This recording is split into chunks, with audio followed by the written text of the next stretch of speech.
Just enjoy your life. ये पूछते हैं मुफ्ती साहब, मेरी एज 29 है पर अभी कोई रोज़गार नहीं है, कई एग्ज़ाम दे चुका हूँ पर अभी तक किसी में सिलेक्शन नहीं हुआ है, और जब भी मैं पेपर देने जाता हूँ तो उसमें मुझसे गलतियाँ हो जाती हैं। देखिए, गलतियाँ तभी होती हैं जब आप तैयारी अच्छी नहीं करते। अगर आपकी तैयारी अच्छी है तो गलतियाँ हो ही नहीं सकती हैं। जो चीज़ आपको परफेक्टली आती है, जो चीज़ आपको एकदम परफेक्ट याद है, तो उसमें गलती होने का कोई सवाल ही नहीं उठता है। गलतियाँ आती वहाँ हैं जहाँ हम कमज़ोर होते हैं। और अब तो मेरे पढ़ने में भी बिल्कुल मन नहीं लगता। देखिए, आ गई ना वही वाली बात कि जब पढ़ने में मन नहीं लगता है तो पढ़ने में मन नहीं लगता और आप पढ़ते नहीं होगे। जब पढ़ते नहीं होगे तो एग्ज़ाम में गलतियाँ तो आएंगी, जाहिर सी बात है। क्योंकि आपको अगर वो काम 100% करना था, आपने उसको 80% किया, तो 20% जो छूट गया है वो 20% छूटा हुआ गलती पैदा कर देता है। कोई तरीक़ा बताएं जिससे मेरा मन पढ़ाई में लग जाए। मैं हमेशा ये बात कहता हूँ कि पढ़ाई में मन लगता नहीं है, लगाना पड़ता है। पढ़ाई में मन किसका लगता है भाई? मेहनत करने में मन किसका लगता है?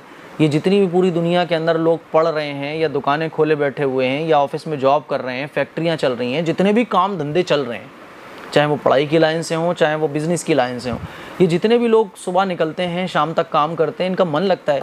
काम में किसी का मन नहीं लगता, मन लगाना पड़ता है अगर हमें कुछ बनना है। जितने भी आज हम लोग मेहनत कर रहे हैं, मैं ये वीडियो बना रहा हूँ तो क्या मेरा मन लग रहा था कि मैं वीडियो बनाऊँ? भाई, मेरा भी मन यही करता है कि मैं आराम से बैठूँ। सबका मन ये तो इंसान की फितरत है कि इंसान आराम चाहता है, इंसान मज़े चाहता है कि भाई बैठे बैठे सारे मज़े मिले मुझे। लेकिन जाहिर है, जब हमें कुछ करना है, कुछ हासिल करना है, चाहे वो दुनिया का हो चाहे वो आखिरत का हो, तो हमें मेहनत तो करना पड़ेगी। बगैर मेहनत के तो कुछ नहीं हासिल हो सकता। अब जितने भी पढ़ाने वाले हैं या पढ़ने वाले हैं, तो सबका मन तो नहीं लग रहा ना, मन लगाना पड़ता है। अब जितनी भी दुकान खोले हुए बैठे हैं तो क्या सबका मन लग रहा है दुकान में? लेकिन मन लगाना पड़ता है, क्योंकि भाई दुकान तभी चलेगी जब दुकान खोल कर बैठेंगे, और मन लगाना पड़ेगा। क्योंकि अगर मन नहीं लगाते हम तो पैसा नहीं आएगा हमारे हाथ में।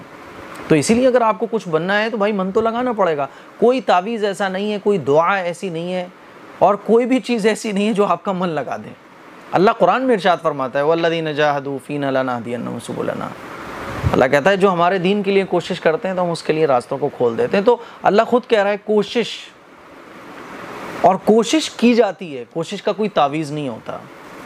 मेहनत की जाती है, मेहनत का कोई तावीज़ नहीं होता। मेहनत की कोई दुआ नहीं होती कि साहब कोई आपने दुआ पढ़ी और कोई मंत्र फूका और आप एकदम से पढ़ाई में आपका मन लगना शुरू हो जाए।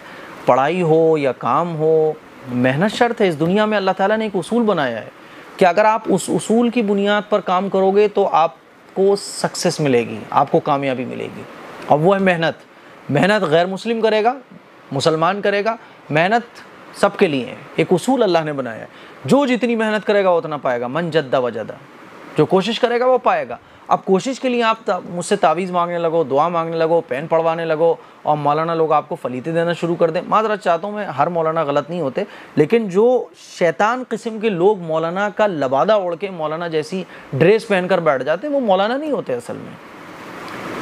तो जाली मौलाना जो सिर्फ अपना धंधा चलाना चाहते हैं, जिनको सिर्फ पैसों से मतलब है, वो इस तरह के काम करते हैं। तो मेरे अजीज़ भाई, मेहनत कीजिए। आप अपने फ्यूचर को याद रखिए, आप जो बनना चाहते हो उसको याद रखो। आप अपने अज़ाइम को याद रखो कि आपको इस दुनिया में क्या करना है। जब आप अपने अज़ाइम को, अपने फ्यूचर को, और आप जो बनना चाहते हो, जो चीज़ हासिल करना चाहते हो, उसको ज़हन में रखोगे तो फिर आपका मन पढ़ाई में लगेगा। अब मैं ये जितने भी काम कर रहा हूँ, मेरा मन थोड़ी ना लग रहा है। अब मैं ये वीडियो बनाने के लिए बैठा हुआ हूँ, कोई बहुत ज़्यादा पंखे वंखे नहीं चल रहे, एसी लगा हुआ नहीं है, यहाँ बैठा हुआ हूँ मैं और आपके सवालों के जवाब दे रहा हूँ, तो मेरा मन थोड़ी ना लग रहा है। क्योंकि भाई मैं भी अपने बीवी बच्चों के साथ, फैमिली के साथ अपने आराम से खाऊं पीऊँ, ऐश करूँ, लेकिन मुझे आखिरत में कुछ पाना है, और आखिरत में वही पालेगा जो दुनिया के अंदर अल्लाह के रास्ते में कोशिश करेगा। सिंपल सी बात है। तो जब मुझे आखिरत में कुछ पाना है तो मुझे कोशिश करना पड़ेगी। इसीलिए मेरे अजीज़ भाई, आपकी जो जॉब नहीं लग रही है, तो जॉब न लगने की वजह क्या है कि आप एग्ज़ाम देते हो और आपकी बहुत सारी प्रॉब्लम्स, बहुत सारी कमियां उस एग्ज़ाम में रह जाती हैं। तो उन कमियों को आप दूर करो, आप वो नंबर गेन करो कि उन नंबरों को हासिल करने के बाद आपको दुनिया की कोई ताकत जॉब से रोक ना पाए। अगर 90% नंबर की ज़रूरत है तो आप 101% लाने की कोशिश करो कि दुश्मन और जितनी भी बातिल ताकतें हैं सब मजबूर हो जाए कि नहीं भाई, ये बंदा तो रिजेक्ट के काबिल ही नहीं है, इसको रिजेक्ट किया ही नहीं जा सकता है। और ये तभी होगा जब आप रात दिन सोना छोड़ दो, खाना पीना छोड़ दो, बस अपने ऊपर एक धुन सवार कर लो कि मुझे ये नंबर हासिल करना है, मुझे ये टारगेट हासिल करना है, जो भी आप बनना चाहते हैं। ये जितनी भी बातें मैंने कही हैं, ये आजकल के स्टूडेंट्स के लिए बड़ी ज़रूरी हैं। मैं कहता हूँ कि हमेशा कोशिश कीजिए, कोशिश के बाद अल्लाह से दुआ कीजिए। ना कोई ऐसी दुआ है, ना कोई तावीज़ है कि आप कुछ करे बगैर कुछ बन जाओ, पॉसिबल ही नहीं है। हाँ, अल्लाह जिसको चाहे वो बना दे, लेकिन ऐसा होता नहीं है। उसूल ये है अल्लाह का कि जो कोशिश करेगा वो पाएगा, जो कोशिश नहीं करेगा वो नहीं पाएगा। अब गैर मुस्लिम आप देखें आजकल के टाइम में कितना आगे बढ़ रहे हैं। वो मेहनत करते हैं, वो कोशिश करते हैं। जितने भी कामयाब लोग गुजरे हैं, उनकी जब आप ज़िंदगी को पढ़ोगे तो आपको पता चलेगा उन्होंने अंत तक मेहनत की है, रातों में सोना छोड़ दिया था उन्होंने। खैर, अल्लाह ताला आपको जॉब दिलाए, तो कोशिश कीजिए और अल्लाह से दुआ मांगिए। तहज्जुद के वक्त दुआ मांगिए, नमाज़ों का एहतमाम कीजिए, फिर अल्लाह से दुआ मांगिए। मेहनत के बाद दुआ, मेहनत के बग़ैर दुआ कोई फ़ायदा नहीं।